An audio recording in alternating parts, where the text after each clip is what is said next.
Hey everybody, welcome back to another brand new episode of Balisong Review. Today we're taking a look at the EPS Wraith, new knife that I got that I'm kind of feeling a bit indifferent about. I'll describe why I feel a bit indifferent about this knife, but I wanted to start off with the fact that I've been looking for this knife for like a month or two. I've been wanting to try one of these since they dropped on Blade HQ or wherever they dropped like a while ago, and I've wanted to try one of these since knowing that they dropped, and I've just seen like a few like big flippers that I follow have such positive feedback about these, and like I was like, ooh, I want one of these.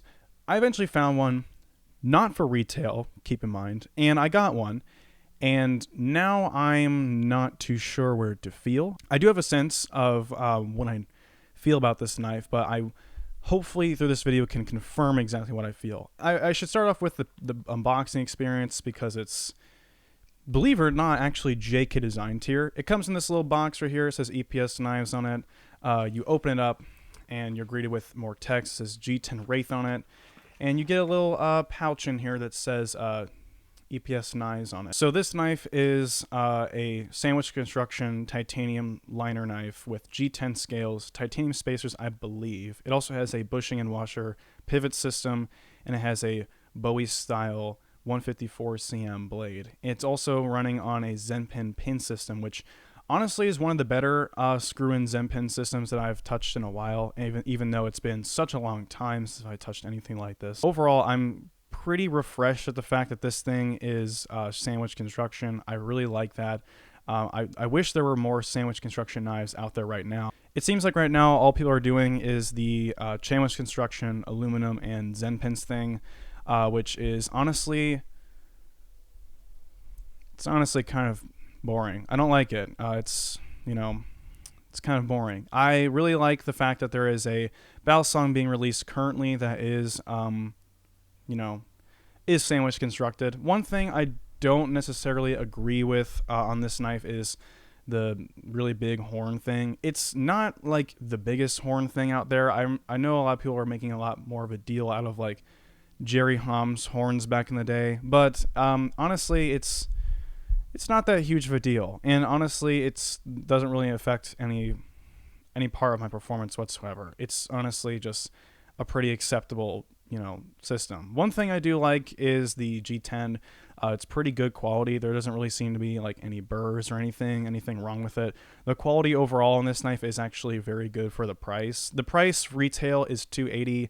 I did not get this for retail. I got it for like $320 something, which is not that much more, but it's not retail. That's just kind of what these are floating around as at the moment. This is using similar bushings to the replicant, and that's kind of also where I want to start with this knife as far as like things go.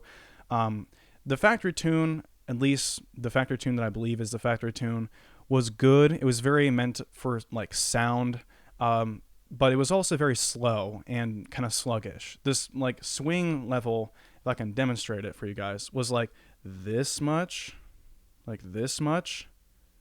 which is not enough. I tuned it a little bit, so it is better, as you can see on camera. But the fact that I had to go in and tune a knife in today's standards is not really acceptable. Even at that price point, there are cheaper Balisongs doing better.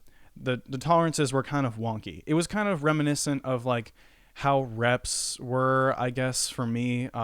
Replicant like quality tolerances were always kind of just bad, and this wasn't by far bad. It didn't have really much tap or play, but it was just kind of weird and wonky, and I didn't really agree with it most of the time. And it felt like whenever I dropped it, it just changed tolerances completely, which I know was definitely a huge thing with the replicants I've owned. They were always super finicky, and this kind of had that similarity, and I didn't really like that much. So as far as the bushing quality goes, it was kind of it's kind of all over the place, really. It would have like super smooth, consistent flipping 1 second, but then when I dropped it, it would just become an absolute CCC. Not as far as like, tap and play and stuff. It would just feel inconsistent and sloppy. Another thing that I didn't like is just how floaty and just awkward this thing flips sometimes. I really like smooth wrist style flipping, and this does not suit that style very well. I've seen people flip these knives very, very well, and for some reason, I just don't jive with how this thing flips. It is super floaty and like super quick sometimes. I feel like I do prefer heavier weights, and this, when I picked this thing up, it was extremely light, so I guess I had that coming. I like that smooth wrist style feel, and whenever I try and do anything like that, similar to the stuff that I really liked on the Chioni, whenever I try to do any of that, it just would not work in the way I wanted to, and I honestly got kind of frustrated with it. It was a very like smooth overall experience as far as flipping, but it just wouldn't work in the way that my flipping style works with knives. And sometimes it just doesn't really want to do even some of the basic tricks, which is kind of an immediate red flag for me, because I just kind of do basic tricks when I'm tuning bushings anyways, because I'm just trying to break in the knife.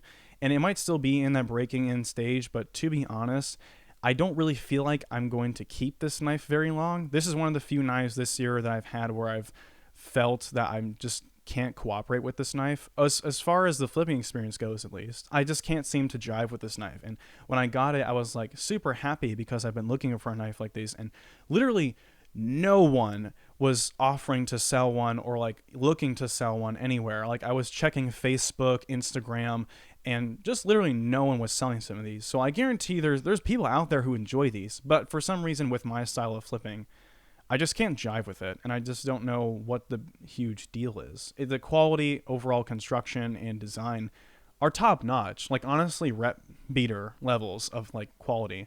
And I would definitely recommend these if you're looking for an alternative to a replicant that's probably going to be better, because this is definitely like replicant killer territory. But for me, at least, it just doesn't work. I don't know what it is. Me and this thing aren't very like connected as far as my flipping style goes. I just can't really jive with this thing at all. I'm using the word jive quite a lot, but that's literally the only word I can come up with that like is what I'm feeling. Like I just can't bring myself to enjoy it as much as I want to. The main word I'm going to use now is disappointment, but don't take it as harshly as like some of you might. Disappointment in this eyes is like, I'm sad it didn't quite work out, but I'm happy that I got to try this thing. I've kind of wanted to try one ever since I saw like the blue ones a while ago, but I just don't see this as like a thing I'm going to keep. So anyways, that's going to be it for this video.